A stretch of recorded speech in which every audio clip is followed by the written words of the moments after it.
In this experiment, we are going to measure the weight on a spring and the distance that that spring is from the ground.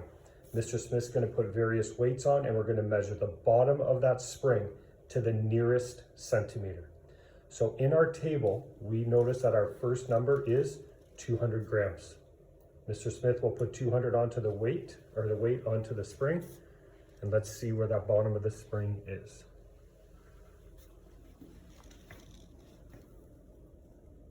It looks like it is 57.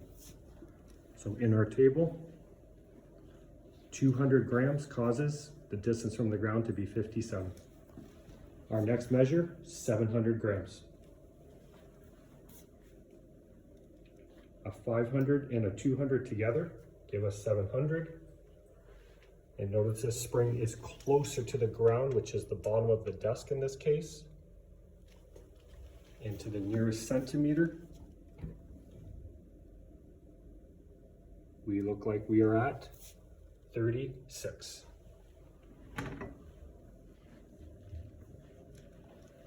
Mr. Smith's going to continue to put weights on, and we'll measure the distance from the ground.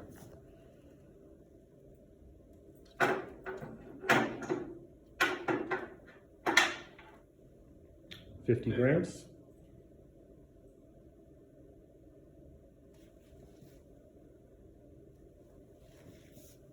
63.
Notice in this one, there's going to be no weight on the spring whatsoever. I'll zoom in on this one.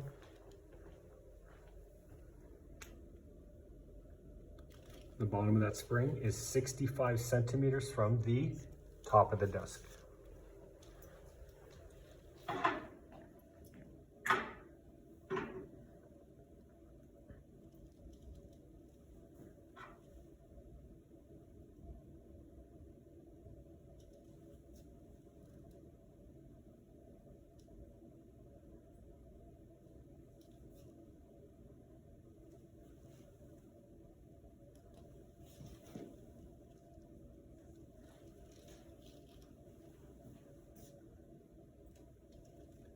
And one thing to bring your attention to as Mr. Smith's finishing up, notice in this experiment, the weight on the spring, our first column, that independent variable, notice we're not going up by the same amount every time or down by the same amount every time like we did with the golf ball bounce experiment. Notice that these numbers are picked at random, and we'll see how our scatter plot turns out with these random independent variables.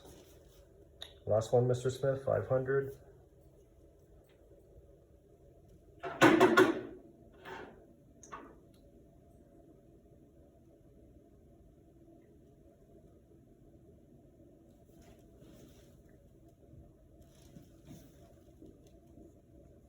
Great job, Mr. Smith.